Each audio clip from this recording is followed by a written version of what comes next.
Wake up. You're bleeding and offering band-aids to people who haven't even noticed you're hurt. You're bending over backwards for people who won't bend an inch for you. And you know what's worse? You know it. Deep down, you've always known. But you kept going, kept saying yes when you wanted to scream no, kept being available for people who only reach out when they need something, kept giving attention to people who barely remember your name when you're not around. Why?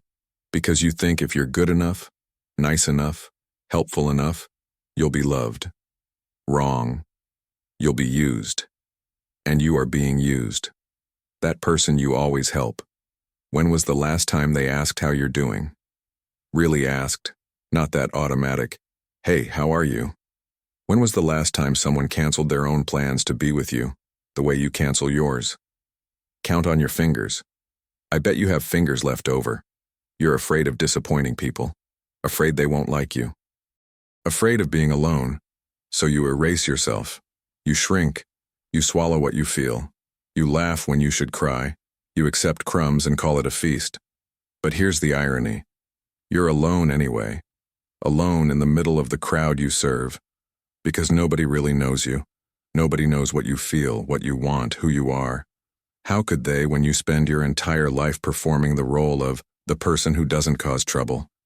You've become an extra in your own life. And the worst part isn't that people don't care about you. The worst part is that you taught them not to care.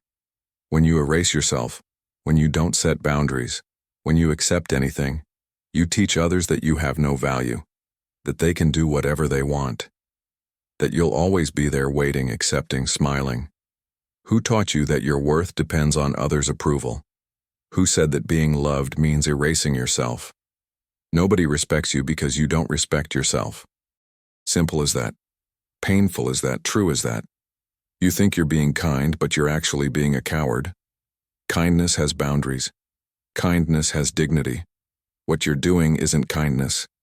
It's fear disguised as goodness. Fear of being rejected, so you reject yourself first. Fear of not being enough, so you make yourself smaller to fit others' expectations. Stop. Take a deep breath and listen. You weren't born to be convenient. You didn't come into this world to make life easier for people who don't make yours easier. You're not a resource to be used. You're a complete human being, with wants, boundaries, needs. And it's time to honor that. Will it hurt? Yes. When you start saying no, they'll call you selfish. When you set boundaries, they'll call you difficult. When you stop being available 24/7, they'll disappear. And that will confirm everything you always knew but didn't want to admit. Many people were only there for what you offered, not for who you are. Let them go. Let go of those who only stay when you erase yourself. Let go of those who only value you when you don't value yourself. Make space. Because while you're busy being a doormat, there's no room for people who actually see you. And there are people who will see you, who will choose you without you having to shrink, who will love you not despite your boundaries but because you have the courage to have them. People who will stay when you say no, who will respect when you say, "I can't right now," who will ask what you want, not just tell you what they need, but you need to make space for them. And that means clearing your life of people who don't deserve to be in it. It means stopping feeding one-sided relationships. It means having the courage to be alone until you find people who truly stay. You deserve reciprocity. You deserve to be a priority to those you prioritize. You deserve to be seen, heard, valued. Not as a reward for erasing yourself, but simply for existing. But nobody will give you that if you don't believe you deserve it. So stop begging for crumbs. Stop accepting the minimum. Stop celebrating when someone does for you the bare minimum you do for everyone. Stop settling for less than what you offer. Lift your head. Look in the mirror and recognize you are valuable not for what you do for others, but for who you are. Your flaws, your wounds, your quirks, your boundaries, all of that is part of you. And you, complete, real, imperfect, deserve love, deserve respect, deserve reciprocity. Start with yourself. If you don't respect yourself, nobody will. If you don't value yourself, nobody will. If you don't prioritize yourself, nobody will.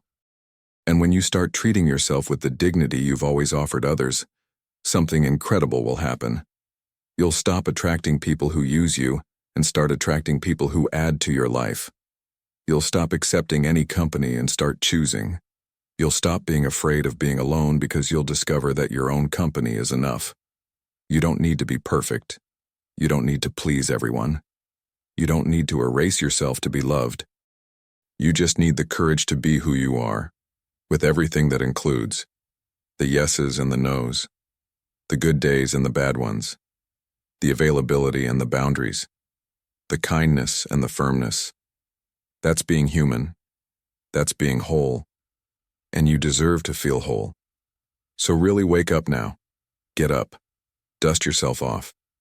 And start building a life where you don't have to shrink to fit, where you can breathe deeply and take up all the space you deserve to take up. You're stronger than you think, more valuable than you believe, more deserving than you allow yourself to feel. And it's time for you to discover that, not through others' approval, but through your own. The world won't end when you start respecting yourself. It will finally start making sense.